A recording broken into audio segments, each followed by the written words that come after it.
These long dog days of summer, I mean, we just made it through a heat wave. Mama was parched through this heat wave. I was hitting up Dunkin' every single day, and I will continue to probably for the rest of my days, but especially this summer. Dunkin' is helping everyone stay cool this summer with its lineup of refreshers. These drinks are packed with bold, fruity flavors and served ice cold. It's amazing. Dunkin' refreshers are the perfect afternoon pick-me-up. I like to start my morning with them personally, and then sometimes I go back for a second one because I'm just feeling crazy. They come in a variety of delicious flavors, including fan favorites mango pineapple and strawberry dragon fruit. And then for a limited time, there's black cherry and there's pink pineapple. I'm going to tell you something right now, and it's a bold claim, let me tell you, but I stand behind it. Pink pineapple will change your life. It is so good. It has me feeling like I'm sitting in a pool, resort side, just living, honey. It's so yummy. Try your favorite flavor with green tea, sparkling water, lemonade, or Dunkin's all-new limeade. I haven't tried the limeade yet, but I'm going to. Usually I get my drinks made with green tea and occasionally lemonade, but I do really like the green tea. Or if you don't want to build your own, try one of Dunkin's curated refreshers like the Cherry Lime Ricky or the Ultimate Pink Daydream. The Cherry Lime Ricky, scrumptious. I could drink like 3 of these a day. They're so freaking yummy. Head to Dunkin' today and find your favorite refresher. Dunkin' refreshers contain less than 1% fruit juice. Limited time offer. When it comes to online college, Southern New Hampshire University is so good, it's scary. Listen, the facts don't lie.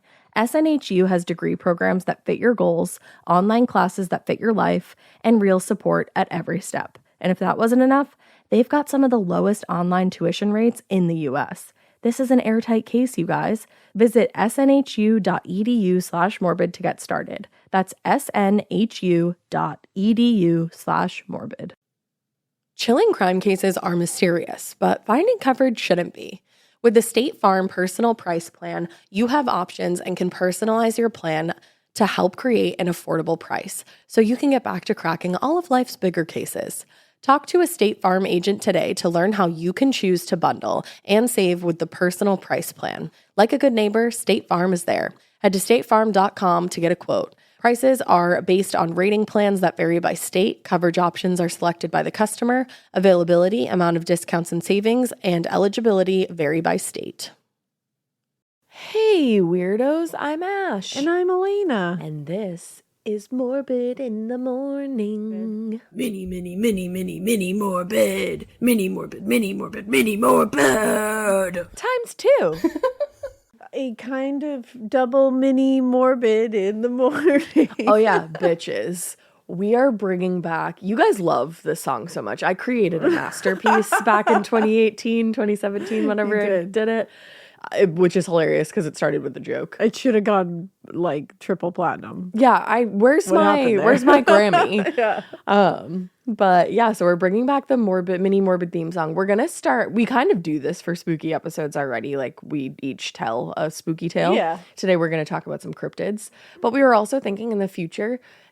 Sometimes there are like shorter cases that we don't end up covering because just interesting topics. Yeah. That are not super long, but very fascinating. That's the thing. And like not always enough for a full episode, but we figure if we combine forces like we do for spooky episodes, we could do it for other topics too. Yeah. And we can bring back the mini morbid theme song because you guys love it so much. And bitch, old morbid is back in the house. Hell yeah. So here's your mini morbid.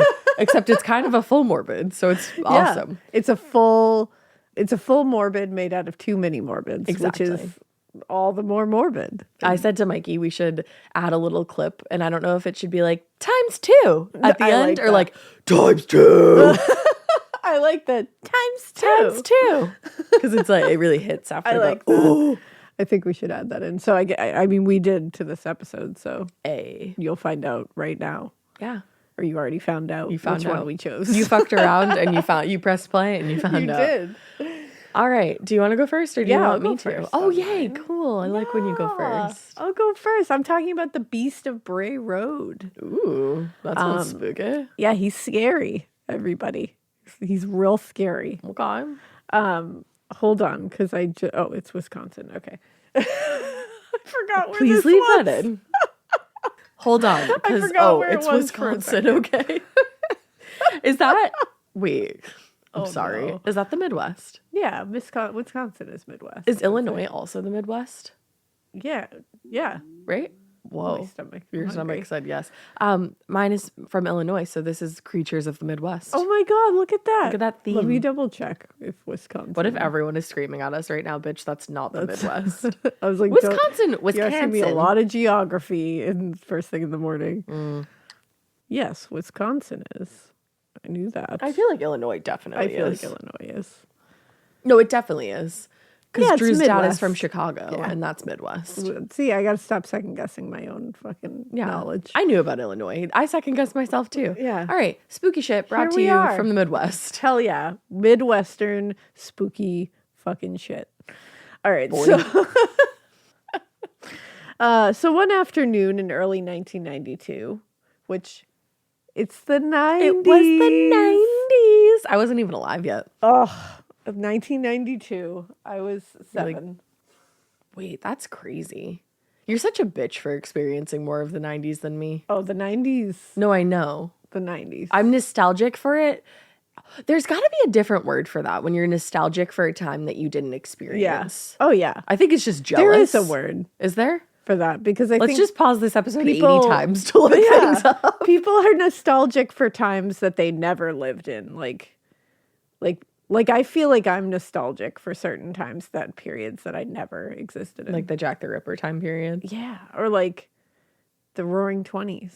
Oh yeah, wouldn't have been great for us either of those times. I'm just nostalgic but I get for it. like the aesthetic and Yeah. the vibe of it.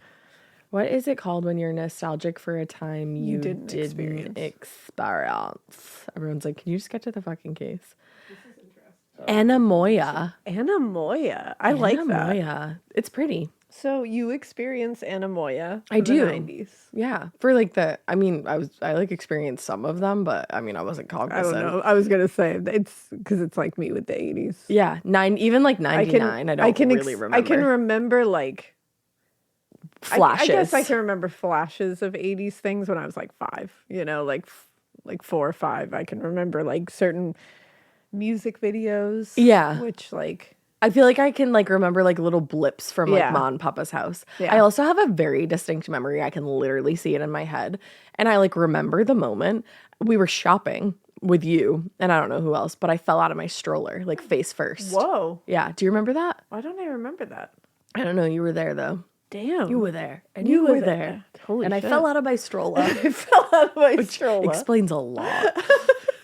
I don't remember Face it. first. Damn. Mm-hmm. Yeah, I think you can remember bursts because I can remember little pieces. Your of being 5. oldest remembers so Yeah. much of her early childhood. Yeah. And obviously she's still little, so it's not as far away, but it's interesting. Yeah, I think it's also significant events Yeah. because when she was 4, she was in the hospital. But she even remembers things before that, too. Yeah, but she really remembers that time. I mean, that makes a like lot she of remembers sense. every bit of that. I mean, that's traumatic. That's why we love Boston Children's Hospital because they were amazing. Saved All her her. memories are pretty good for that. Yeah. But yeah, All right. I don't know how to Spooky. transition back to scary monsters, but Yeah. spooky, scary skeletons and monsters It's a scary from the mass Midwest. so one afternoon in early 1992, a time where we feel anemoia. Anemoia. I literally think just maybe. looked it up. It was in Elkhorn, Wisconsin. A bus driver named Pat Lester was just chatting with one of her passengers, Doris Gibson. Doris. Doris. Remember when I used to call myself Auntie Doris? Yeah, I love of that course. name.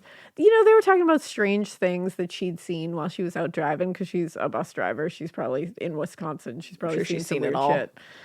Including an incident her daughter Lori had a few years earlier on Bray Road. According to Lester, her daughter had been out on the isolated road at night when she passed what looked like a large dog or a wolf that appeared to have, quote, human characteristics. No, thank you. Which sends me into orbit already. I'm What do you mean a large dog or wolf Also, with human characteristics? what are the human characteristics? Because I'm picturing a full human face on like a furry dog, and that's freaking me out.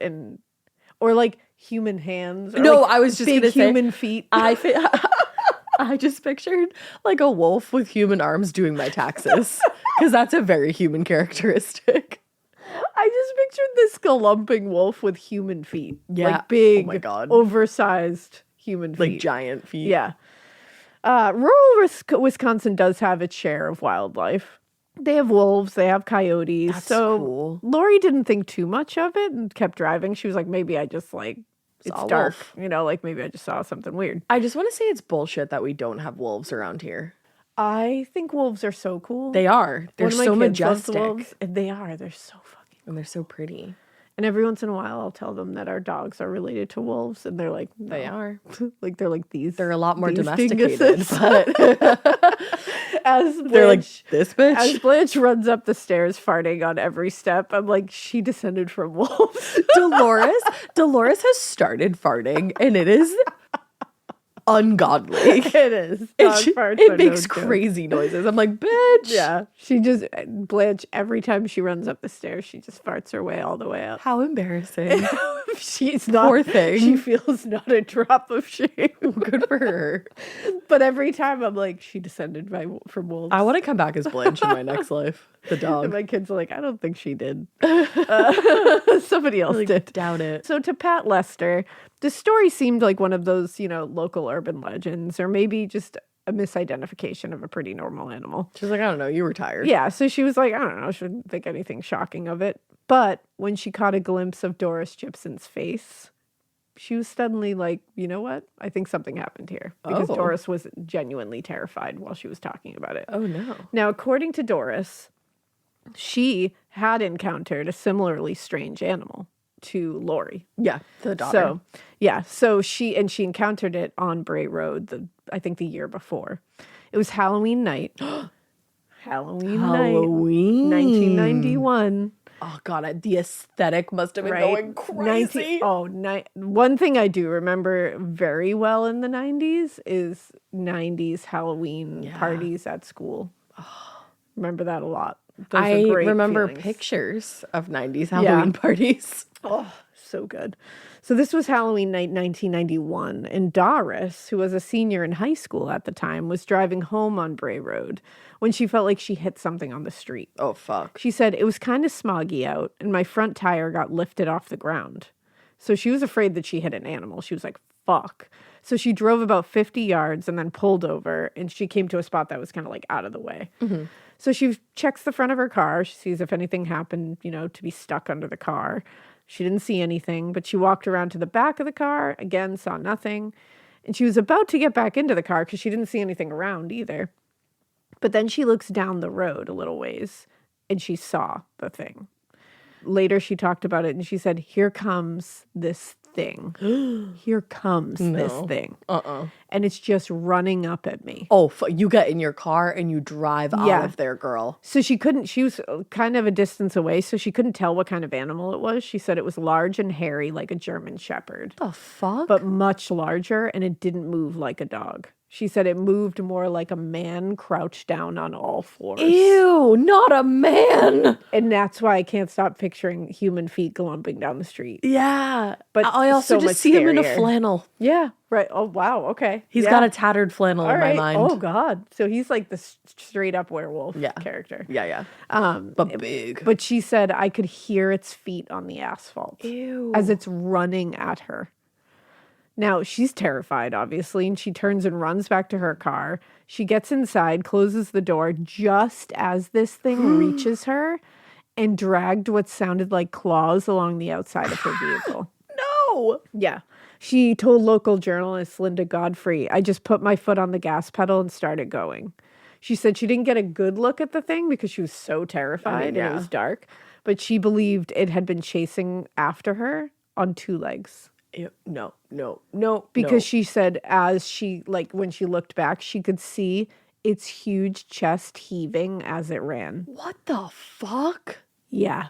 I would. It's terrifying. No, is that's fucking so terrifying. scary. Yeah. I would never recover from this. No, I'd be This would be the hot topic in therapy every time I went for the rest of my life. I'd like to talk about the monster Yeah, I saw. I would love to talk about that humanoid monster that chased me down the street. How do you ever go to sleep again? That's the thing. Knowing that that's like lurking in your whereabouts. Because you know it's lurking around and you know it's seeing you. I'd be like, I don't know how intelligent this thing is. Maybe it knows where I live and it's going to break into my house and a real monster is going to fucking wake me up in the middle of the night. And if there's one of them, it perhaps has a family. Yeah, it has a whole crew. Not a squad. It has a crew like Jacob in Twilight. And when they see you, they're going to say, where the hell you been, Loca? Bella, where the hell you been, Loca? I just watched that again. I'm going to say for the record that he's really hot in that movie. Oh, you all of a sudden you're Team Jacob. I was Team Edward as a gal. And now as a woman, I am Team Jacob. As a woman. Is that natural? Is that natural? Although, you know what? I'm actually Team none of them. Because Jacob comes on way too strong and he kisses Bella with no... I know he does. No consent. Yeah. So not Team Jacob. Not Team But Jacob. he is really hot. I was Team Edward. I'm always Team You vampire. love a pale man. I do. I love a pale man. I love a vampire. But he just also like, we can't get into this. Yeah. Let's have can we do the bonus episode about Twilight in November? Would you guys kill us? Guys, would you let us do that? Please let us do. I want so badly to unpack the movie Twilight from an adult perspective. Really love to unpack the movie Twilight from an adult perspective because I feel so many feelings about it. Comment on this post and tell us if you are down for us to do that as the bonus episode for November because that would be really fun. And just Again, know the bonus episode, not a regular episode, a bonus episode. And just know that if you say that you don't want that, you're breaking two hearts. You're breaking our hearts. Okay. All right, so that's your task. God, I so hope you guys say yes. All right. So when Doris gets home a little bit later, she's been through it. And like we were saying, now she's got to go home. She looked at the side of the car and there were huge claw marks on the back side of the car near the trunk. Oh, so not only did she have a fucking terrifying experience, now she has to go get work done on her car, which is also a terrifying experience. I was going to say, which sucks. Now, according to Linda Godfrey, the journalist, she saw the marks firsthand. And she said it appeared as though something with huge claws had dragged both sets along the rear of the car. This motherfucker keyed her car. Yeah, with its claws. Linda Godfrey had been referred to Doris by a friend who occasionally did some freelance writing for the local Elkhorn newspaper. Linda had been looking for an interesting local story to publish in the paper, and when she heard Doris's story about the encounter on Bray Road, she was like, whoa, this is exactly what I want. Yeah. And her instincts were right. Doris was just one of several locals who'd seen something strange out on Bray Road, and their stories would eventually put the little town of Elkhorn on the map when it came to supernatural encounters. Now, after interviewing Doris, Godfrey figured the young woman, couldn't have been the only person in town who had seen this fucking crazy, strange humanoid wolf thing. So she went over to town hall and tracked down the animal welfare officer, John Fredrickson. It turned out that Fredrickson, who had been working in the town since the mid-1980s, so oh shit, he's been around. I picture this in my head when I was reading this story because this hard-hitting journalist, Linda Godfrey, of course, hears this crazy story from Doris and then is just like, I'm going to go down to the local animal rescue officer. This is in the 90s. So I'm just picturing it all 90s coded with like a 90s lens. And then she finds John Fredrickson, who's like, well, I've been this town's animal rescue officer since the 1980s. And you're just like, yeah, you have. Yeah. You have stories. He has authority. You have stories. You have tales. Tell me them. What does he look like in your mind? Oh, I see him. He's older. Yep. Mustache. He's definitely not young. He's got a mustache. He's chewing on a toothpick. Okay. He's just always chewing on a toothpick. All right. He's got a hat. Yeah, definitely. I'm trying to picture what kind of hat though. I feel like it could be similar to like a newsboy cap or like a scally cap. All right. Yep. I love a scally cap. Yeah. I think he's one of those like... He's got a vibe. You kind of just described Dave, by the way. I did. You did. So that's who I pictured. Dave also has a scally cap and a toothpick at most times. It's true. I did just picture Dave. Dave just doesn't have a mustache, right? I just picture an older Dave. All right. I mean, I see it. Older Dave is that grizzled animal rescue officer who's going to tell you his stories. Let's go. Except Dave would be like, that's not real. That's not real. Dave would be like, the fuck out that of was here. a wolf. Leave me alone. We love you, Dave. I love Instead, I pictured Dave. So the good thing is, and this would be a Dave thing to do, he had been keeping a file on what he informally referred to as the Elkhorn werewolf. Oh. Dave would keep the file and he would have all the receipts. Among other things, the file contained copies of reports of a large, unidentified animal that people were spotting in the area of Bray Road over the years. Local paranormal investigator Jay Bakachin summarized all these reports basically as containing a description of a, quote, biped, a walking humanoid dog with the muzzle, the ears, about 7 to 8 feet tall, hands hairy. I don't want to say like a human, but humanoid hands with claws, deep set fangs, enormous eyes, just ferocious looking. No, thank you. Like, what the fuck? I don't like that it can walk on 2 feet. Humanoid hands with claws? No. So he does have like human-y hands, just with long nails. Ew. Which is so much worse. Like, I don't like how his eyes acrylics are so scary. big either. And he's got big eyes. I don't like that at all. I hate it all. I don't like it. And he walks, he's like, he's a biped. That's like, fun to say. Biped. Bipedal, I think it is. I think you're right. Yeah. While the reports themselves were pretty fucking interesting, for Linda's purposes, more interesting were that some people had actually signed their names to the reports. Oh, shit. They weren't just anonymous. That's kind of crazy. Yeah, including a report from Laura and Drizzy, a local bar manager in Elkhorn. According to Lori, she was driving home on Bray Road one night in December 1991 after closing the bar, and she spotted something strange in the ditch beside the road. That's always when you see the craziest shit on your way home Yeah. from a fucking restaurant or a bar that you work at. When you see something strange in the ditch next to Bray Road, Keep driving. keep driving. It's not for you. Now, Lori slowed down as she neared whatever it was by the side of the road. Its back was to her, but she could tell that it was kneeling in the ditch. And she could see that it had pointy ears like a large dog. So you keep kneeling driving, in girly. the ditch. You get out of there. This would not have been unusual in and of itself, I guess. Like just seeing like a dog in a ditch, you know, like hanging out like on the side of the road. That I would stop for a dog in a Yeah. ditch. But Lori said she was immediately put off by the fact that it was literally kneeling. Like she was like, immediately I'm like, oh, dog. And then I saw it kneeling. Kneeling, yeah. Like, so Godfrey later recalled, she said it was kneeling in a way she didn't think a canine could kneel, like a Yeah. human. Yeah. So you see a dog in a ditch and your immediate thought is like, oh, a dog, I should stop and make sure it's okay. And then you look and kneeling. it's kneeling like a human. So you hit the gas. Fuck that. So when she pulled ahead of it, Lori looked into the rearview mirror and was stunned by what she saw. The animal, she was at least sure that it was an animal at this point, was crouched down and appeared to be eating something. No. She said its elbows were up and its claws were facing out, so I knew it had claws. I remember the long claws. What? From what she could see, it looked as though it was eating some sort of roadkill. Ew. And when it finally noticed the car slowly pulling up beside it, it turned its head towards Lori, and the lights from the car reflected in its eyes, but it didn't run away like most animals would. It just stared at her. And she said it struck her as very unusual that like an animal would run away. Yeah, I'd be stunned. And like, or be stunned. It literally looked at her and then continued eating. Dislike. Later in her interview with Linda Godfrey, Lori described the beast as, quote, dark brownish gray in color, somewhere around 5 feet 7 inches in height and around 150 pounds. What a menace. And most unnerving at all, she said it looked almost human in shape, except for the head, which looked very much like that of a large dog or a wolf. She said, to this day, I believe it was satanic. It was just my feeling. I don't really believe in werewolves per se, but I believe something could be, well, conjured up.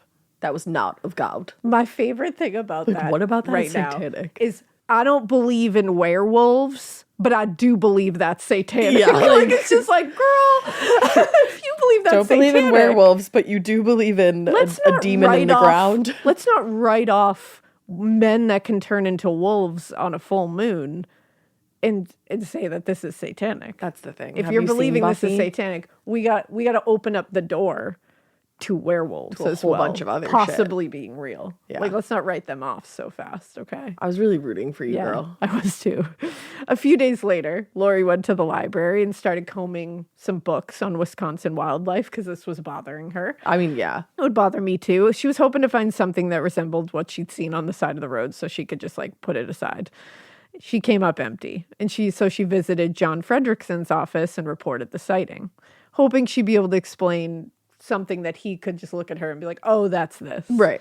And Fredrickson said later, not too long into the conversation, some books that were on the shelf just came flying down. There wasn't really any cause for the books to go flying down, so that was the end of that conversation. What? What? I'm like, so is the essence of the werewolf in the room with us just fucking with you now? Like, The essence of is the he werewolf. is he everywhere? He's everywhere. He's everything. He's infinite.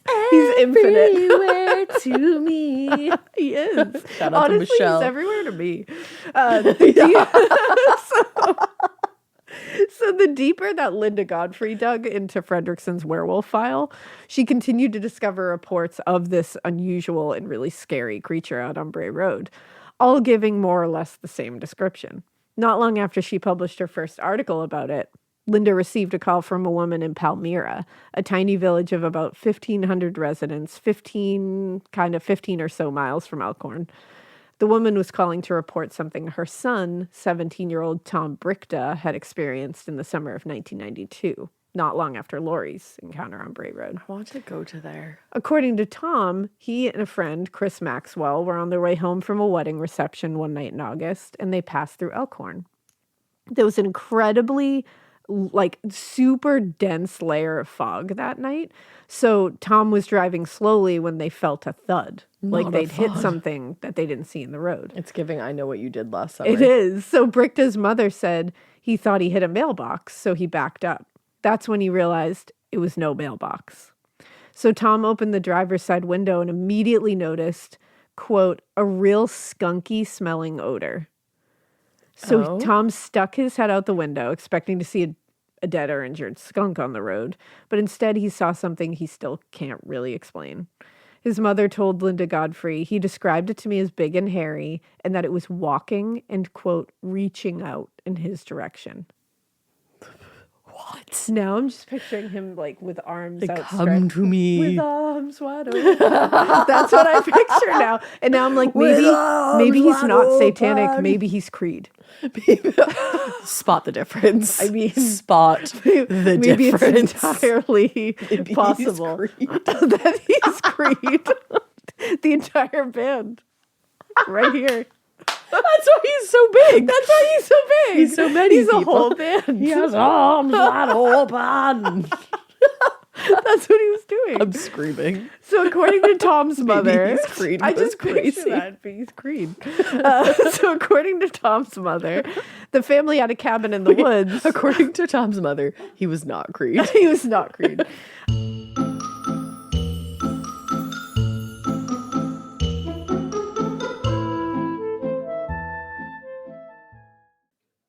This part of the show is brought to you by Anua, the Korean skincare brand known for scientific, gentle, yet effective formulations.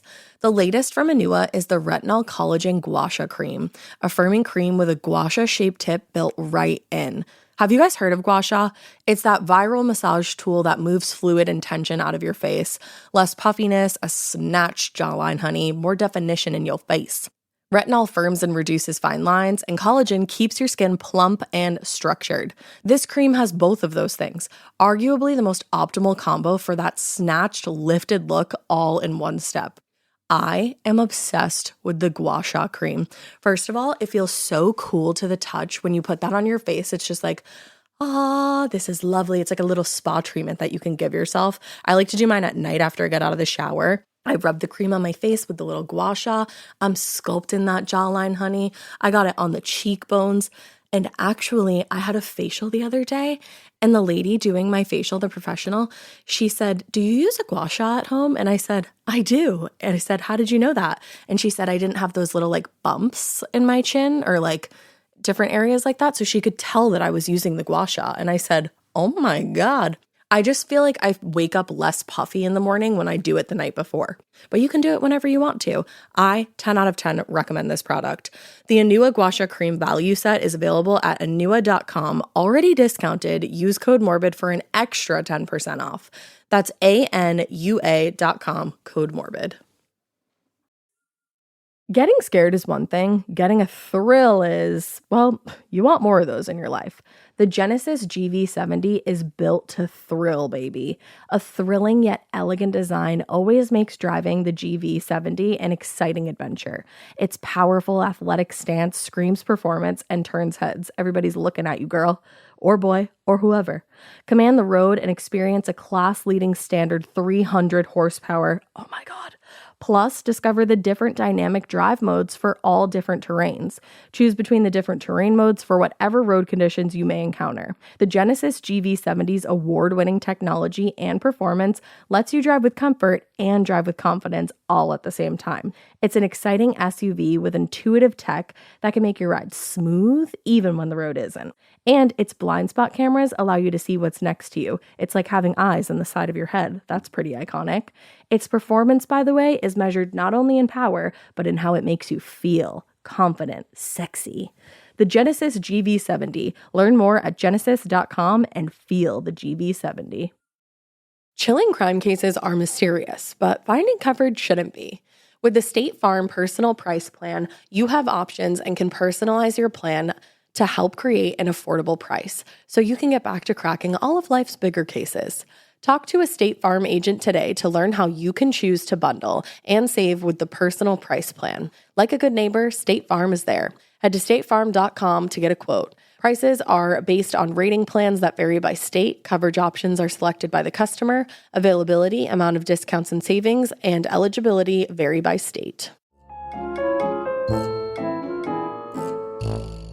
The family had a cabin in the woods and spent a lot of time hunting and camping. So Tom definitely would have recognized any of the usual wildlife, like bears, wolves, coyotes, anything like that. In his videotaped interview, or Creed, the band, he wouldn't recognize them. So you never know. In his videotaped interview with a reporter, Tom described it. He said, "I saw a faint shadow of actually how big it was. It was large.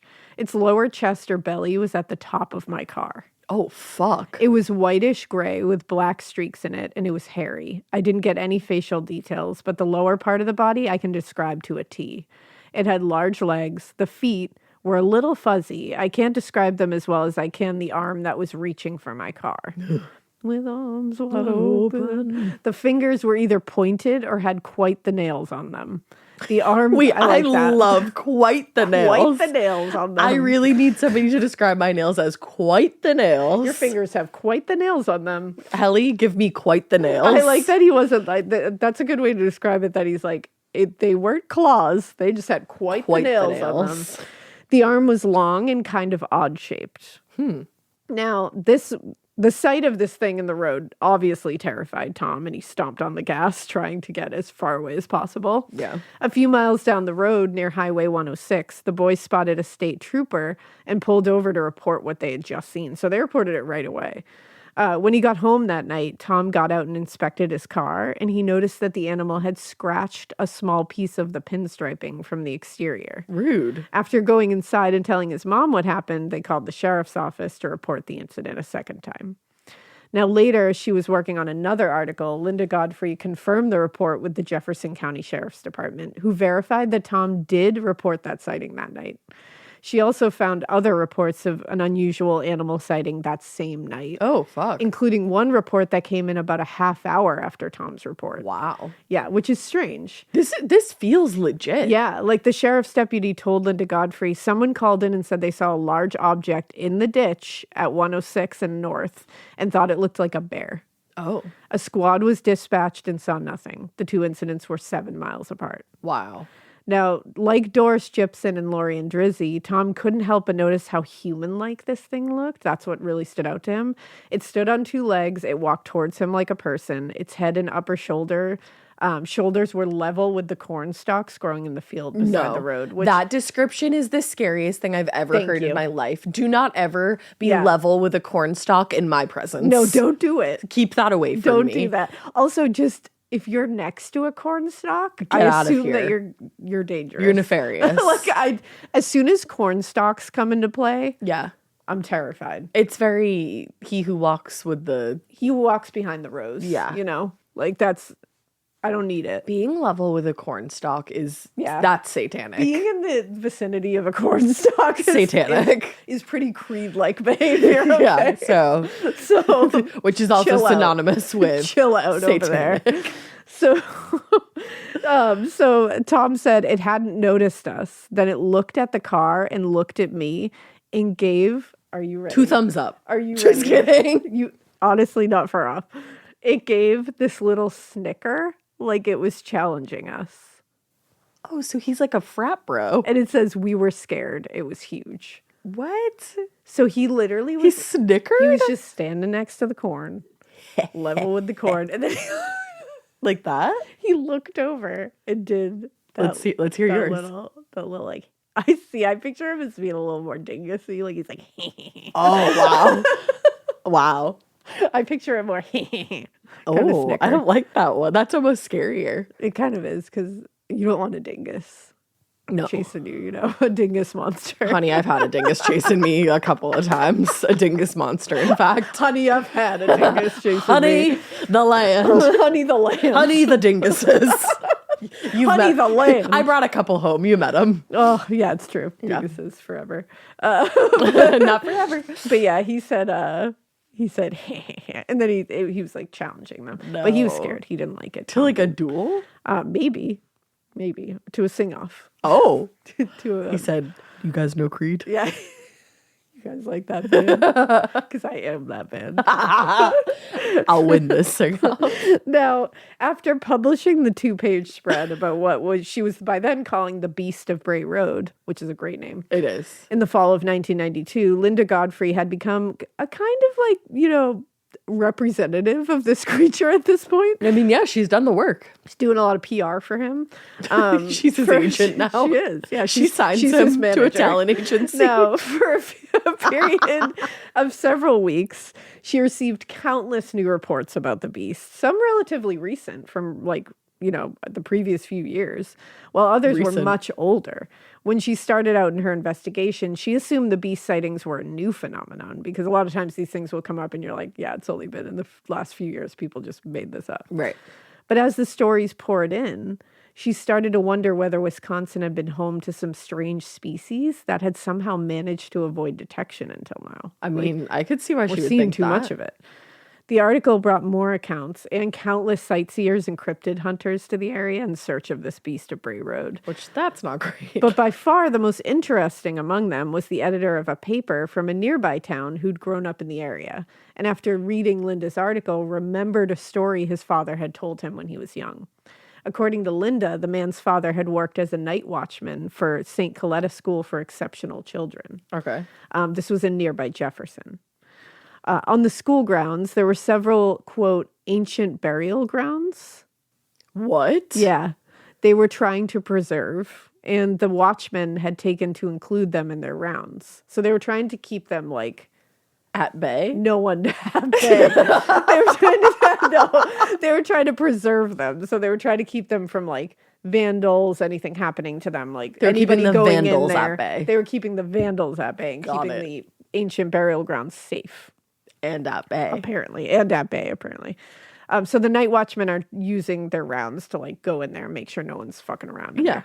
One night in 1936, the editor's father, Mark Shackleman, was doing his rounds when he came to the burial grounds and saw a large animal frantically digging into the mound, like it was trying to unearth something. No, thank you. Unsure of what he was looking at and not wanting to endanger himself, he quickly and quietly backed away.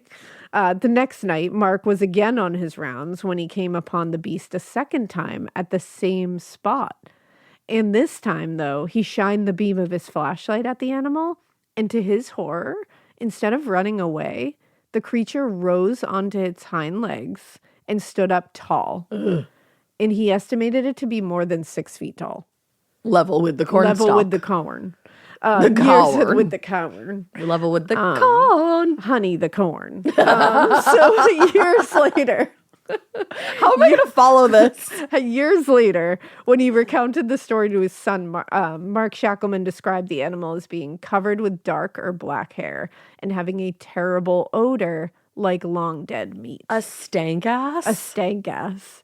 And remember, Tom, when he hit something in the road, he smelled like a skunk-like odor. So like a bad smell, like an odor, you know? I like the smell of skunk. That's so weird to me. I won't even get into that because I don't understand it. It's a thing. No.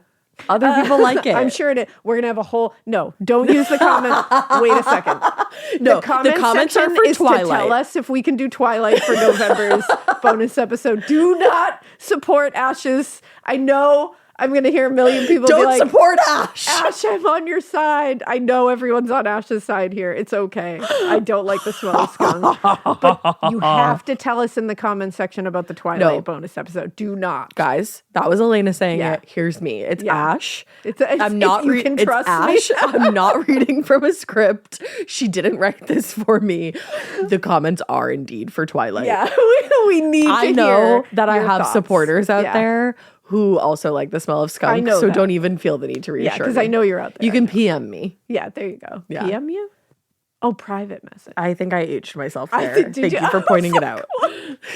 I think that's like what old people on Facebook say. As in, you can evening you? I don't understand that. I No, probably aged myself. You cannot with that. evening me. I don't know what aged that myself means, there. but don't talk to me in the don't evening. evening me. Anyway, but Twilight. Twilight. Stanky. So this thing stinks, is what we know now. More surprising than its size. More surprising than how big it was that what the beast did next. Standing before him, it looked him right in the eyes. Confident. And made a sound the Watchman later described as, quote, sounding like a proto-human language. What? It was though the creature was speaking to him, but it wasn't speaking like English like we know it today. What? From where he stood, the only word Mark could make out was what sounded like Gadara. What does that mean? That's Damned if not I a know. word. So there is something to that.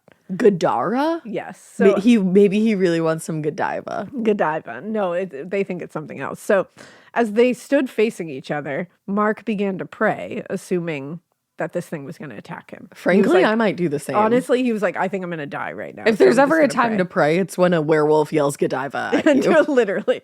Now, for when Creed in the form of a beast in front of you yells Godiva, pray. By the cornstalks. By the Or cornstalk. actually, he's on an ancient burial ground at this point in he's time. on an ancient That's burial even ground. It more gets fucked worse. up. So fortunately, after uttering those Godiva. strange words at him, it just turned and walked off into the woods. Oh, I would feel cursed in that moment. But here's another thing. So remember how Tom said this thing like kind of snickered at him, like made a fool of him? Shackleman said, and this was way before that account, he said, it looked like it sneered at me. I never saw that thing again or anything like it. What's the difference between a sneer and a snicker? So Sneer is snicker's kind of like a and a sneer's kind of like a dirty, like a stank ass face. like just it gives you like a like I'm mean I'm mugs ya? challenging you, like like that little like like he did that. Like, it's like an And to me, a sneer has that like feel about it, but not necessarily like the motion. he doesn't do that like come at me, bro. But it's like that. Feel. She's kind of if someone's separating sneering her at me, I arms. think they're like They want to "You fight. want some, yeah, They're like, come get some. yeah, Don't start none, won't be none. exactly, Wow. yeah. What the fuck? Or like if we're bringing it into today's world, bitches ain't shit. And they ain't saying yeah, nothing. That's what this guy was saying to him. What if he was they saying just did that bitches trend? ain't shit? What if they And just they did ain't that saying trend? nothing. And then he just turned around and walked into the woods and never. And he returned. kept saying, motherfuckers can't tell me nothing. As He does walked in there. he does bees in the trap. He does. So whatever the beast had said, if it had said anything at all, it made no sense to Mark Shackleman, obviously. He was like, I don't know what he was saying to me. That but would it be was the most scary. horrifying part. It was only years later, after he told the story to his son, that it was pointed out to him that the word that the beast spoke sounded very similar to Gadara, the town in the Bible, where Jesus casts out a legion of demons from a possessed man. Huh. So I do think this is Creed. I think it is. I think it's Creed. I so mean, that's The only song I know of them is the Arms Wide Open song, but Yeah, I mean, Creed, let us know. Creed? If you're Creed, are you also the a Beast wolf? of Bray Road? So the stories of the Beast of Bray Road that Linda had collected not only established a timeline dating back further than anyone had expected, but it also created a pretty unique legendary cryptid that brought a lot of legend trippers and paranormal enthusiasts from all over the country to this area. Much to the displeasure of some local residents. Yeah. But one thing Linda's collection of stories couldn't do was provide any indication as to where the animal had come from in the first place. Maybe it's just of the land. Honey, the land. Honey, the land.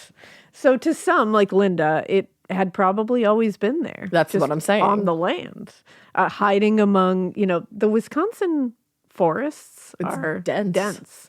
But others predicted it was something evil in nature. Throughout the 1980s, there were rumors of satanic cults active in the area, and many, like Lori and Drizzy, who we talked about earlier, couldn't help but think one of those cults may have brought the Beast of Bray Road into being. Like conjured it? Like conjured this demon. If you have the ability to do that, you need to get to work on some other things as well. And also, I'm sorry, if you believe that can happen, you cannot discount werewolves being a thing. Facts. You just can't. Facts. I will stand on business with that. 10 toes down. John Fredrickson, who, was Dave. the town animal rescue officer for some time, is willing to entertain such theories. He'll entertain any theories, really, when it comes to this. Okay. He said, I wouldn't discount some type of occult activity. Yeah. Which, I mean, he did. He was the one who said, like, the books came off the shelves when they were talking about it. But he said, if by chance somebody evoked some kind of occult entities, like, maybe that's a thing. So he believes that, like, maybe the occult is involved here. Maybe. And he was brought into being.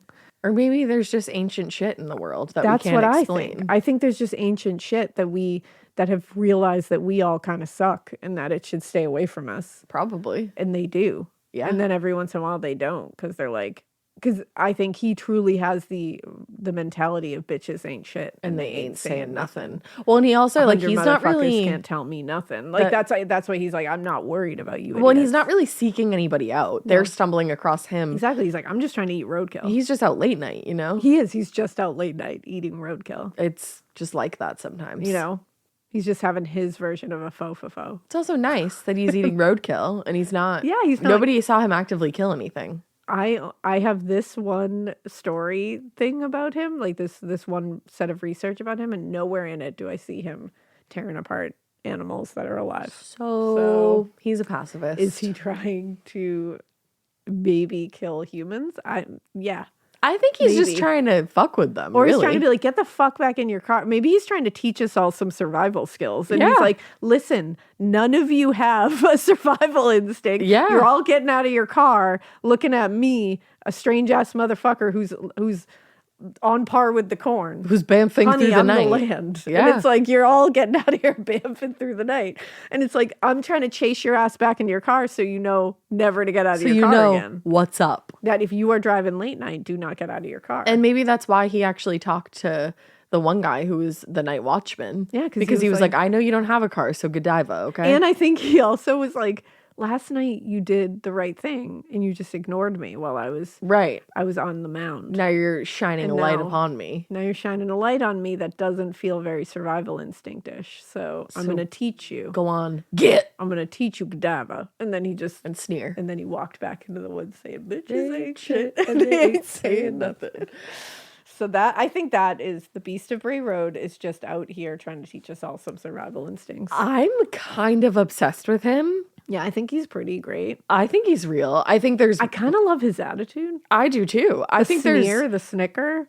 I also feel like there's not just one of him. I feel like he's got a squad. Oh yeah. I think they're all... There was a couple different color descriptions. Yeah, there was some darker ones, some lighter ones. So I think we have a whole crew here, and I think they all have fucking attitudes. Also, maybe it is a Twilight thing, and they're just like people in the day, and then they shapeshift, like Oz, even from from Buffy, maybe, and then they have sick ass tattoos like Jacob and his squad. Hell yeah! Just hope that they don't imprint on children. Don't do that. That's why we need to talk about Twilight, okay? Because we will talk about the future ones if you let us. If you let us, this could be a beautiful gift. It could be a beautiful thing, but we want to make you guys happy with these bonus episodes, so. It's in your hands. give us the opportunity to provide you Twilight happiness because I can provide. We can provide, okay? We can provide. No, honestly, if you guys don't let us do Twilight, I might cry. So Sorry, I took a bite of a donut. this bitch just has a chipmunk cheek full of a Boston cream. I really do. That's so Boston of you. All right, I'm back. Sorry. I took a bite right as we hit record, and I was like, whoop, Donut break. donut break. Yeah, we got to do Twilight. We Please. just got to. Please. It's going to be great. Please. You want more of this? More of this commentary? Let's go. Let's go. Open it up. All right, honey. Well, it's my turn, and we're still in the Midwest. Have no fear. We haven't traveled out of there. Good. We're going to be talking about the Enfield monster. Ooh. Not to be confused with the Enfield poltergeist. I was confusing them, so thank you for telling me. I'm glad that I could be of assistance. Thank in you the for being Enfield here today. place. So on the evening of April 25th, 1973, 50-year-old Henry McDaniel and his wife Lil, they were just coming home from like a school function, some Henry shit for and the Lil. kids. Henry and Lil. They got home a little past 9 and they found their 2 kids in a state of absolute panic. That's not where you want to find your kids. No, they were freaking out. No. And according to them, they obviously stayed home alone after their parents went out. Not long before their parents got back, they started hearing loud scratching noises at the door. Yeah, I don't want any of this No. when I come home. And when whatever was at the door wasn't able to get through, they said it moved onto the windows and that they also heard claws scraping across the metal of the air conditioner outside or like the condenser. It's time to burn the house down. Get rid of the entire, well, no. Get rid of all of it. Where else are you going to seek refuge? I mean, I don't know. This doesn't feel like a refuge, though. I know, but don't be burning down your house when the cryptids are outside. I mean, that's never really a good solution to anything, burning down your house, but here we are. You heard it here first. Don't burn down your Don't do house. So neither of the kids managed to really get a good look at the animal. The best they could say was that it was just like a weird creature. So obviously the parents were like, okay, we yeah. won't leave you home again. The amount of times my kids have been like, oh, did you see that weird creature in the woods? And I'm just like, it's probably a deer. You know, it's actually wild. That literally happened this morning. I believe it. One of yeah, your it did. kids, first of all, saw like something crazy in the forest and then told me that there was a pelican on my head this morning. Yep, sure did. Fun fact, no pelican There on wasn't. my head. Yeah, can confirm there was not a pelican on her head. She looked in the tree, though, and she was like, oh, I saw something big and brown and furry in the tree. That's why it's moving so much. And I was like, that's a squirrel. That's just a squirrel, babe. Yeah, Yeah. it's a brown squirrel. So I'm sure these parents were like, that's just a squirrel, babe. And that's the thing. Yeah. And Enfield is like, it's a rural place, but it's not so remote that they would have to contend with aggressive or confrontational wildlife. So they were like, okay, I don't know about that. Yeah, they're like, it's probably fine. But then not long after the kids like went through the whole story, the entire family started to hear the sounds again. So the parents were like, fuck, should have believed you. Damn. Henry later told a reporter this thing was trying to get into the house. Oh, I hate that. So now concerned that whatever it was, you know, might succeed this time because obviously it's trying and trying persistence. again. Henry ran to his bedroom and he grabbed a flashlight and a .22 caliber pistol that he His kept on his flashlight and his bedside gun. table. By the time he came back, the beast moved from the front of the house, moved on. So he slowly opened the door, aimed the flashlight out there. And after a quick sweep of the yard, the flashlight's beam landed on the thing that had been clawing at the door. And now it was standing between 2 flower bushes at the edge of the yard. Later, Henry said it had 3 legs on it, a short body, 2 little short arms, and 2 pink eyes as big as flashlights. That sounds horrifying and hilarious all at the same time. And kind of adorable. It has 3 legs and 2 little stubby arms. 2 like a little T-Rex. stubby arms, literally just picture, T-Rex like, arms. And it's just standing between 2 flower bushes. You know what it sounds like? It sounds like a child's drawing. It come does. to life. Because it also has pink eyes. Yeah, it sounds like a kid's drawing. Mikey just asked me if I farted in its eye, and the answer is no. Because this was 50 years ago. Mikey, did you fart in its eye? Oh! Fired. Boom, roasted. Boom, fired. I'm just kidding. Don't kill me. You guys all love Mikey. I get it, Elena. So from where Henry was standing, the shape of the body, he said, like similar to yours, almost looked human. He said it was around I thought you were saying similar to my similar body. to your body, It almost looked human. I was like, wow, your shots are just ringing out in this podcast studio. I thought you were like, similar to yours, it looks almost human. I was like, whoa. Wow. I realize I've had some kids, but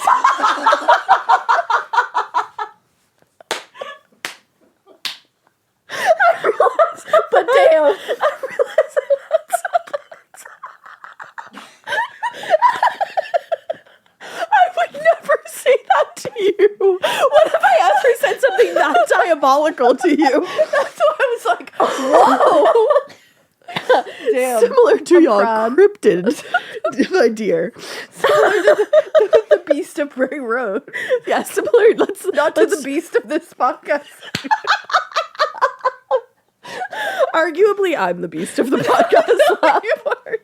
Actually, arguably, you are. I can't breathe.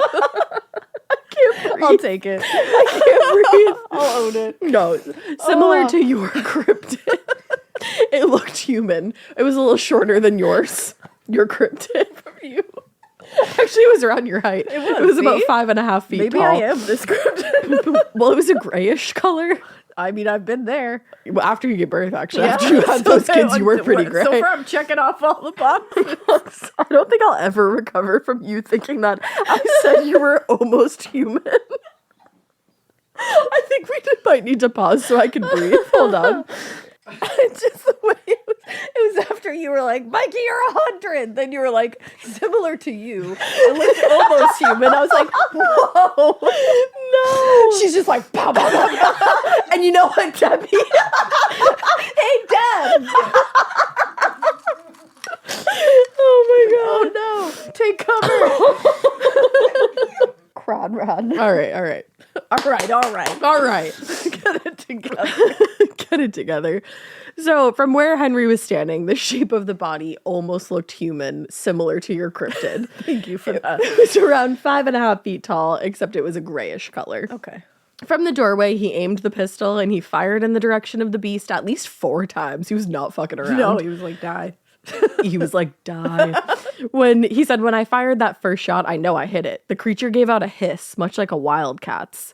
Then, after it cried out, it just turned around and got the fuck out of there. Yeah. And he said it covered 50 feet in just 3 or 4 bounds before disappearing into the woods completely. Holy shit. It's literally like Edward Cullen when he runs really fast. Yeah, hold on tight, Spider Monkey. Look at me pointing back to Twilight to get it on your mind again. There's so many things I want to say, even about that one And we will. scene alone, and you better let us. Yeah, you gotta.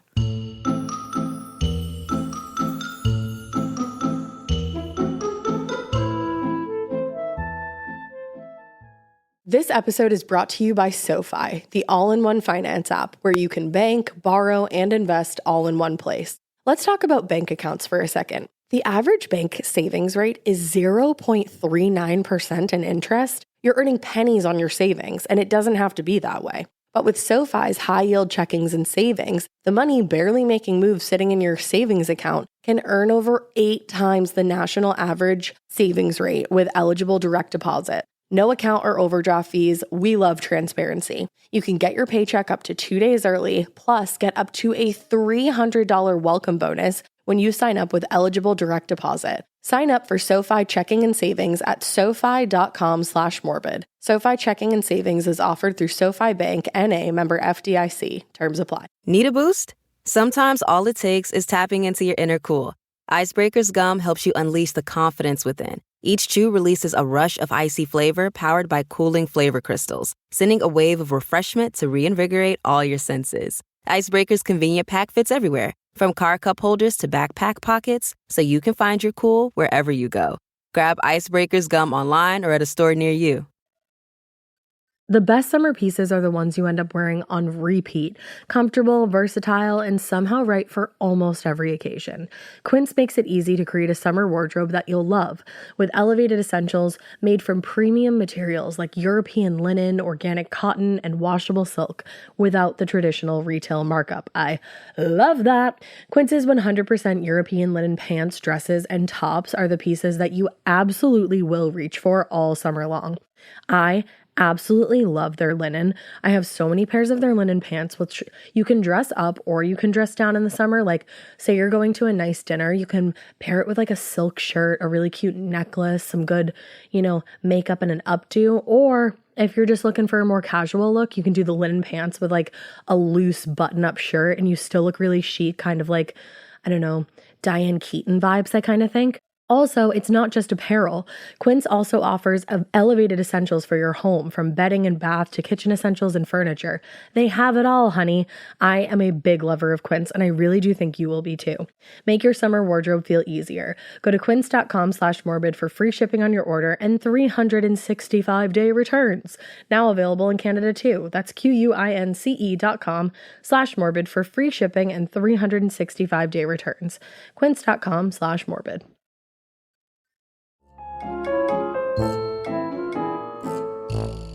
So he was shocked by whatever the fuck he just saw in the backyard. So he ran inside and he said, 911, I'd like to report a cryptid. And 2 state troopers arrived a short time later because they didn't have a lot to do, I guess. Yeah, they were like, let's see what this is about. So they arrived obviously way too late to see what this was. But with Henry's help, they were able to find the tracks that the animal had left behind, or the cryptid. And they were nothing like anybody had really seen before. The tracks in the dirt looked somewhat similar to what a dog might leave behind, or an animal with like a similar foot pad, but it had 6 toe pads on each foot instead of 5. It's a 6-toed, 3-legged, stumpy-armed Bitch. gray thing. Yeah. Or bitch. Or bitch, if you're nasty.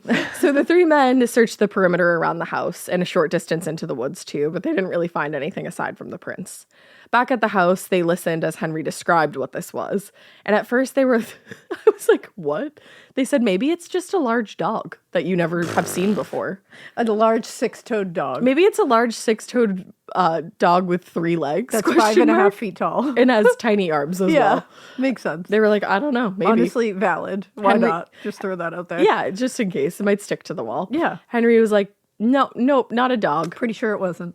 But after listening again to the description, Trooper James Masser said that while it seemed highly unlikely one could be roaming the woods of western Illinois, he said, it kind of sounds like you're describing a kangaroo. Has he seen a kangaroo before? Okay, so Has obviously, this man seen one? here's the thing. Kangaroos don't have 3 legs, I was getting like, as we know. But what does he think a kangaroo is? well, I sort of see what he's getting at. So they don't have 3 legs, but in the dark, a tail could have given the appearance of, an animal standing on 3 legs, especially because they also use their tails for balance. So it might have looked like he was standing like that. But it could have accounted for some of the other features too, especially because he was like in the dark. Yeah. Because they have those little arms. Yeah. They're grayish. We're in the Midwest, some of them. right? That's the thing. He was like, So it there's sounds that. crazy because Yeah. I don't think there would be a kangaroo in Just Illinois. roaming. Like, I've never seen a rogue kangaroo. I haven't either, Personally. much to my chagrin. Yeah, I mean, I would love to. But I would have really yet. love to see a random kangaroo. Do kangaroos have 6 toes? That I don't know. Let's find out. Do they have toes at all? At first it said 18, and I said, what? 5 toes on each front paw and 4 toes on each hind foot. So, nay. So no, they have less. Damn. All right. Well, there goes that. So there's that. Well, he said in the dark, it could appear to have a human shape. Gray is the color for kangaroos. And he said it could have easily explained the growling hiss that it let out after it had been shot and how the animal managed to cover so much distance in a short time. But like you just said, they don't have 6 toes on each foot. That would have been my first question. Yeah. Well, Master suggested it could have been a kangaroo, but Henry flatly rejected that explanation. He said he once had a pet kangaroo while serving in the army in Australia, so he would recognize one if he saw it. I'm literally obsessed with the fact that he was able to shut that down with that. He said, bitch, I had a kangaroo once, not a kangaroo. Oh, you think you know about kangaroos? He said, I'm going to one-up you here, I partner. had one. This is So- my kangaroo. This is not. And honestly, that would make me be like, did you release your kangaroo? Like, wait a second. I don't really know what happened to You his have kangaroo. a connection to a kangaroo? Yeah. Yeah. Well, aside from taking down the information, there really wasn't a lot that they could do, the troopers at that point. So they conducted their brief search and then they left the house, assuming that that was probably the last they'd hear about it. They were like, this guy's kind of crazy. He's kind of crazy. In a town like Enfield, the population's less than 1,000 residents, so there's not a lot that goes on there, especially back then, without somebody else in town knowing about it, and then everybody else in town knowing about it. So not long after the state troopers had shown up at the McDaniels house, almost 50 to 75 onlookers had lingered, in and around the family's yard while they conducted this search, just trying to figure out what was going on. Yeah. And as a result, of course, over the next few days, everybody in town, including a lot of reporters, had heard about the unusual encounter, and they just wanted to hear directly from Henry himself. I would want to hear. Now, Henry was like, hell yeah, I'll tell you everything. And over the few days after the encounter, he gave a ton of interviews where he described the animal, and he just, kept giving increasingly dramatic retellings of the story, which honestly, if I saw what he saw in his backyard, I'd do the same thing. And when asked how he was able to recall the event so clearly and describe the beats, all the details, he said, I have a photostatic memory. Obviously. Yeah. He also told reporters that he was sure he wasn't mistaken in what he saw because the next day, some school children told him that they had seen a similar looking animal while they were playing on the school's baseball field. Oh. So now we got more eyewitnesses. Look at that. He said he was sure it wasn't, quote, a prankster. And he said, because no man can run that fast and leap such distances. I don't know. Ask Edward Cullen. I don't know. Just saying. Hold on tight, Spider Monkey.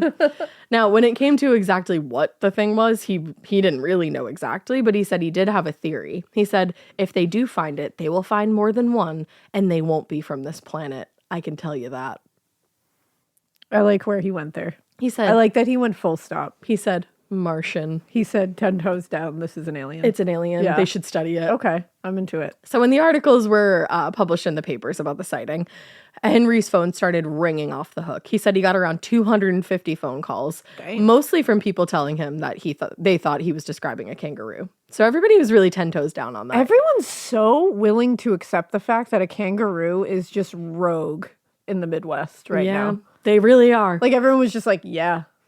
Because honestly, probably a kangaroo. Like if somebody was like, I saw something strange last night, like we're in Massachusetts. I saw something strange last night in my backyard. It looked like this. The furthest thing from my mind would be that's probably a kangaroo. And if somebody was like, I think it was a kangaroo, I'd be like, I can tell you 100 reasons why it wasn't. Yeah.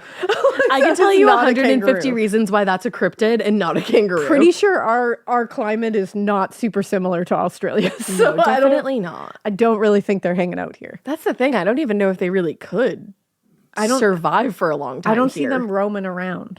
I don't think so either. I've yet to see one. Well, according to Henry, one call that he got was from a government representative who told him it was the 5th sighting of such a phenomenon.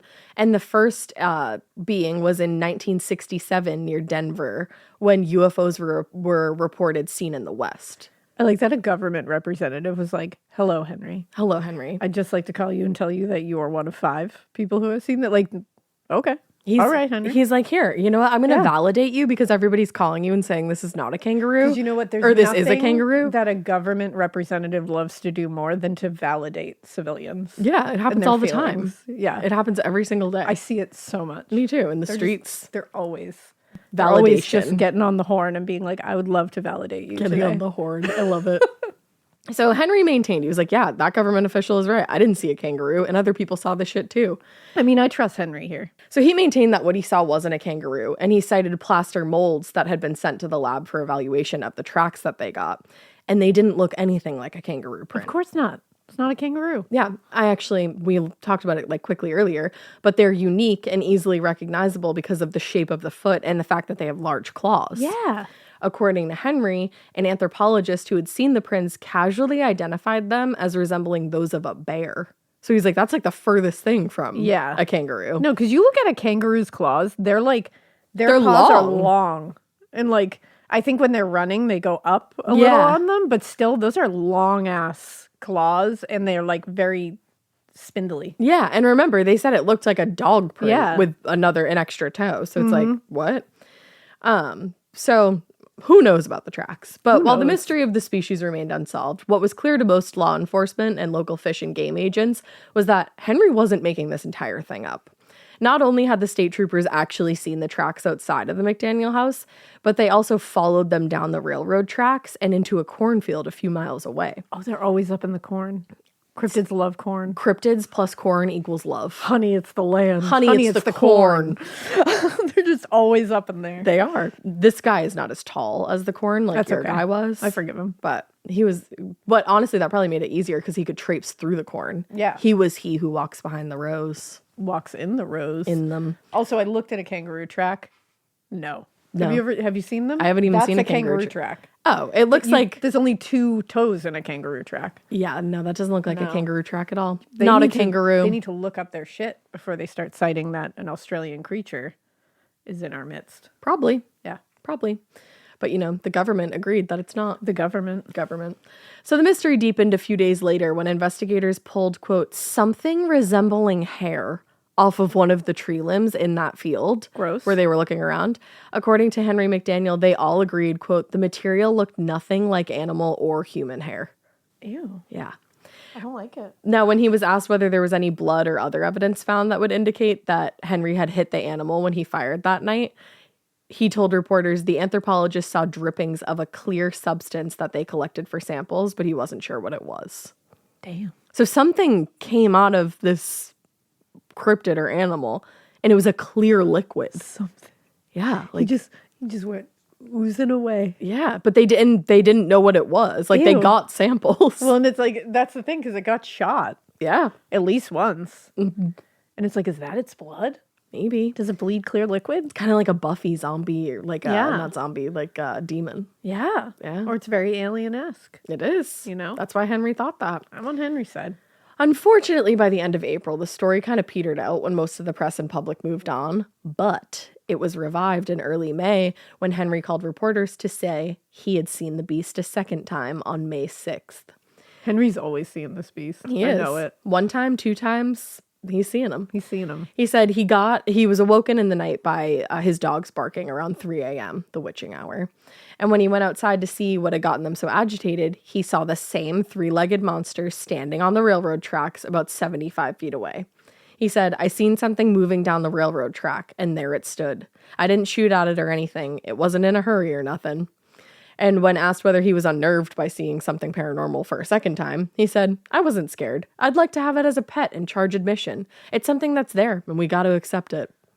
I'm literally obsessed with Henry. Henry's the best. I like his vibe. Yeah. I like his whole thing here. He's like, this thing is there. Let's just accept it. He's also saying, like, Henry. I think we have a connection because he keeps coming back to me. Yeah, and I'm not scared about it. I think maybe we're kindred spirits. Yeah. So, I see him, he sees me, Yeah. and I could have him. He said, with arms wide open, I accept this creature. Full fucking circle. And he would have named him Creed. He would have. So there you have it. There we go. Well, the second sighting obviously brought a new round of reporters to Enfield, including WWKI reporter Rick Rainbow. Rick Rainbow. It's always so fun to say like newspaper names like that or like radio names like WWKI. Because you have to say it like that. Yeah. So Rick Rainbow was accompanied by Edward Phillips, a pet store owner and a big game hunter. Rainbow interviewed Henry, and Phillips went out to the area where the animal had last been seen, and he started making plaster casts out of the tracks in the dirt again. Smart. Later in his reporting, Rainbow described the tracks as about 4 inches in diameter and having 5 distinct toe pads, possibly a 6th. Not a kangaroo. No, definitely not. According to Rainbow, there were at least 3 other people in the area who had, quote, seen something that, shall we say, is strange, including the McDaniels' next-door neighbor, 10-year-old Greg Garrett, who said he saw the animal about half an hour before Henry had the first time. He said he was in the backyard when the thing confronted him and, quote, stepped on his feet and tore his tennis shoes to shreds. That's the most 10-year-old thing to say in the world. He said, that's what happened to my tennis shoes. Stepped on my goddamn shoes. And that's the reason they're all fucked up, Ma. Yeah. That's the reason. It's the cryptid. Do you feel stupid now, Ma? Ma, it was a cryptid, not kangaroo. Ma, that's why I need new shoes, Ma. That was exactly what I thought when I read this too. Kangaroo cryptid stepped on my... It confronted me. I need new shoes. It stepped to me. What was it? It sneered at me. It did. It sneered. It said, snickered. come at me, bro. It did all the things. Yeah. And now I need new shoes, Ma. I believe it. So I know that's the thing. It's like, I believe Henry saw this thing. Yeah. I really wish another adult had. I also wish that. Not 10-year-old Greg. But here's the thing. The second sighting of the monster didn't just bring reporters. It also brought a small group of hunters from as far away as Indiana all looking to capture whatever this was and like capitalize on No, it. don't capture him. I know. Rome. Well, when in Rome, the police felt that way too. Yeah. On the afternoon of May 8th, local police arrested 5 teenagers from Elwood, Indiana, on charges of violating hunting regulations after they were discovered to be hunting without a license and had literally no proper safety precautions. They were just like wily, shooting off into the distance. I bet. Literally.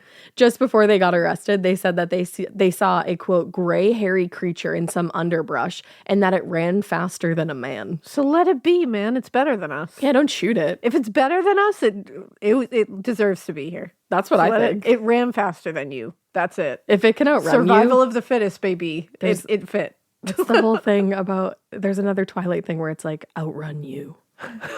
What does he say? As if you could outrun me. I love it. Oh, man. Please, you guys. I beg of you. You gotta let us. Back to this. So they all took aim at the beast, they called it, and they fired with rifles and shotguns, and 2 thought they hit the animal, but it still managed to get away. So this man is like out here, or this creature is out here like Swiss cheese, still getting away. He's just leaking fluid. Everywhere. Ew. Ew, Gara. So the arrest prompted White County, which is a crazy name for a county, Deputy Sheriff Jim Clark. Like side note. Maybe come up with a Rename different your name. county. That's rude. But White County Deputy Sheriff Jim Clark made a public statement warning everybody else that they were about to be arrested if they kept shooting this thing. He said, "Nothing I know of is in season now, especially monsters. Anybody we know of out hunting monsters, especially with guns, will be put in jail. We are afraid they will kill somebody." He said, "Y'all, monsters are not in season right now." That's literally what he said. He was like, "I'll let you know.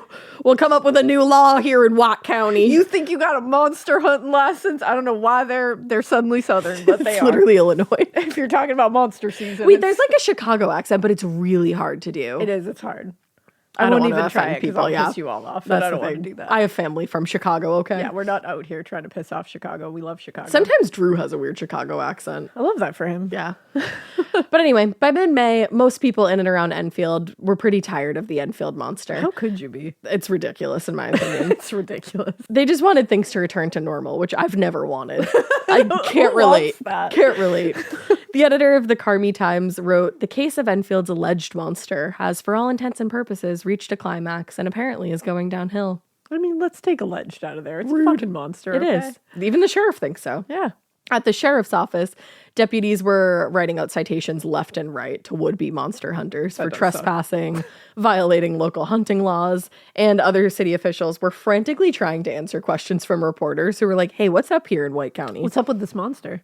Sheriff Roy Poshard told reporters he had already, quote, declared an end is going to be put to the monster kick before somebody gets hurt and he loses his mind answering queries from news media. He was like, "I'm going to go crazy on your butts. I don't want to talk to y'all anymore. He's like, go on, get. So whether local law enforcement and residents wanted to be done with the monster was kind of irrelevant. As long as there was still some interest in the beast, it turned out there was. Of course. So after speaking with Rick Rainbow about his reporting, I think it's Lauren Coleman, a graduate student at the University of Illinois, he decided to come to Enfield and study the animal himself if he could. He had spent years collecting data on similar sightings of unidentified animals all around, and he thought that the Enfield monster could actually be a legitimate case of a previously unseen species. Yeah, because that's the other thing. It's like, it doesn't have to be a monster, everybody. We don't know everything that's on this planet. That's that we discover new shit all the time. So like, It's called science. could Look just it be a up. new strange looking animal. That's what Lauren said. He had a degree in shit. Yeah. So unfortunately, though, after just a few days of, looking out for the beast, he gave up on his search when he came away, or when all he came away with was just a few nice pictures of the White County countryside. Pretty. Yeah. Name it something else. He insisted he wasn't giving up, but he told a reporter he wouldn't resume his search until there was more definite information, which is like kind of a bummer. Lame. So the final word on the monster came in mid-May when a letter from a man in Ohio arrived at the office of the Carmi Times, addressed to the publisher. The letter writer, Alan Yorkshire, had read all the stories about the Enfield monster, and like many, he believed the description matched that of a kangaroo, and he was wrong. Guys, it's not a fucking kangaroo. If It's this is a not. kangaroo, I'll eat my hat. It's not. But this is crazy. The difference between his suggestion and like the suggestion of countless other people was that he actually owned a kangaroo. Okay, maybe you're an expert, but I don't know. It's not a kangaroo. I'm going to eat my hat. According to him, his pet kangaroo, Macy, had gone missing a year earlier. And he believed that she was stolen by somebody who was relatively local. Macy did kind of fit the description of the monster and was described by her owner as well-trained and gentle. And in his letter, Alan indicated that he would be traveling to Enfield soon and would offer a reward to anybody who could lead him to Macy. But as far as anybody knows, he just never showed up in town. Are we sure he had a kangaroo named Macy? I don't know. Is this verifiable information? I mean, he wrote to the people. Or did he just say, like, so I had this kangaroo named Macy? I mean, I don't know. She turned up missing. I have no idea, but I think he had a kangaroo named Macy. That's I don't know. So specific. I know, almost too specific. You never know. Unfortunately, he didn't come out. Yeah. Well, it turned out that the letter from Ohio was the last piece of significant information on the origins of the Enfield monster. A year later, a reporter from DeKalb traveled down to the town to see if anything had come of the story, but most people were pretty eager to put it behind them. A waitress at Echo Cafe said, "I think it's about all over now. I heard the sheriff told him he better not be seeing any more monsters or he'd be off to the funny farm." She's talking about Henry. Damn. Yeah. Poor Henry. So whether or not law enforcement actually told Henry to keep his mouth shut is unknown. They might have. But what is clear is that once they put the story behind them, the sheriff's department fully intended to keep it there. In 1974, Sheriff Poshard said, "No, there ain't no damn thing to it. I let all that stuff go on until he got people with guns out there." I mean, I can understand that he doesn't want people with guns trying to hunt this thing. Yeah, that's kind of the sheriff's worst nightmare. That I totally get. That's Yeah. very dangerous. Yeah, that's the thing. It could have all been fun. None of you needed to shoot this thing. You could have just been like, "Ooh, we have a fun local monster." Like, Yeah. just let it be. Things just got too risky once everybody was shooting willy-nilly. We have plenty of local monsters floating around the Bridgewater Triangle. Yeah. None of us are out here trying to kill them. No. Just let them be. Let them live. They were probably here before on any of us. They definitely were. So I don't give a shit. Yeah. Puckwudgies, all right. You out there? I think they're out there. Thunderbirds, Whenever I take Dolores all right. out at night, I'm like, fuck Puckwudgies. Yeah. I think about it Puckwudgies, frequently. Thunderbirds. I Giant forgot about snakes. Thunderbirds. It is what it is. Puckwudgies are my biggest worry. Yeah, Puckwudgies will fuck you up. I don't want to fuck with them. But that's the thing. I don't want to fuck with them, and they don't fuck with me. Yeah. I'm not trying to kill you. Don't try to kill me. It's what I always say. Puckwudgies, live and let live. Exactly, Puckwudgies. I live, I let you live. Yep. Well, a few years later, in 1978, a team of sociologists weighed in on the Enfield monster, and they called the story Boo, a classic case of social contagion. Whatever, man. Based on their analysis, the number of actual sightings were a lot smaller than most people thought they were.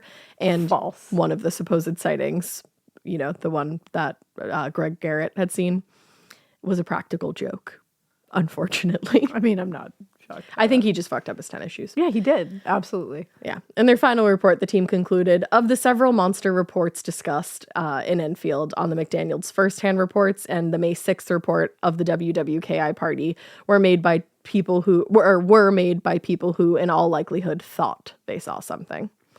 But Henry McDaniel maintained that he did indeed see an unidentifiable creature in his yard that night. And the state troopers did find evidence of a strange fucking animal having been there. He saw something. So something happened in Enfield that night, even if we don't know for sure what it is. And that is why the Enfield monster has remained a local Illinois legend ever since. Illinois, you have a monster. You do. And it's okay. And it's not a kangaroo. No, it's not a kangaroo, and it's okay. It's fine. It's all right. Also, if White County is still named that, you really have to change it. It's crazy. That goes crazy. It goes really crazy. I believe Henry. I believe Henry.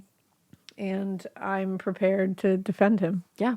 I think our cryptids should team up and just take over the Midwest. Yeah, I think so. I think they have. I think so. Yeah. The Beast of Bray Road, I think, could really do some damage. I think he did. It seems like the Enfield. He was just hopping along. He was just hanging out. Yeah. Did he want to get in a house? Maybe. But maybe it was cold. Exactly. Yeah. It's the Midwest. It's like, are you afraid of the dark? I'm cold. So maybe that's what it is. Yeah. And maybe he was knocking, but it just sounded like he was scratching because he's got acrylics. He's got acrylics, so. It's like Sheena Shea. She can't make a fist. She can't. How are you going to knock if you can't make a fist? You just got to tap with your nails. When she taps on that phone, there you go. Sheena Shea. I am watching old Vanderpump Rules episodes, so As you should that's be. very relevant. All right. Well, I love these cryptids. that was Cryptids. Let us know if we can cover Twilight because we're gonna on the bonus episode. Please, on the bonus episode. The bonus episode. Bonus. And Not the actual episodes. bonus. Bonus. We hope you keep listening. And we hope you Keep it weird, but not so weird that you. No, actually, do keep it so weird that you spot a cryptid in the wild, and then please tell us all about it. Yeah. Amen. And let us do Twilight. I mean, yeah, we're doing it. I've decided. Executive decision. Executive decision stamped.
Hi, I'm Angie Hicks, co-founder of Angie. One thing I've learned is that you buy a house, but you make it a home. For decades, Angie's helped millions of homeowners hire skilled pros for the projects that matter. Angie, the one you trust to find the ones you trust. Find a pro for your project at Angie.com. In the U.S., there's a break-in every 26 seconds. But when intruders step near, Simply Safe Home Security steps up. Stop. This is Simply Safe. Police are on the way.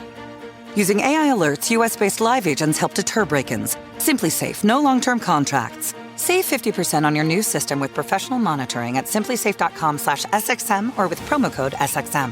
Outdoor deterrence requires a Simply Safe Active Guard outdoor protection plan starting at $49.99 a month. Visit simplysafe.com/licenses for alarm license information. Tennessee 2012.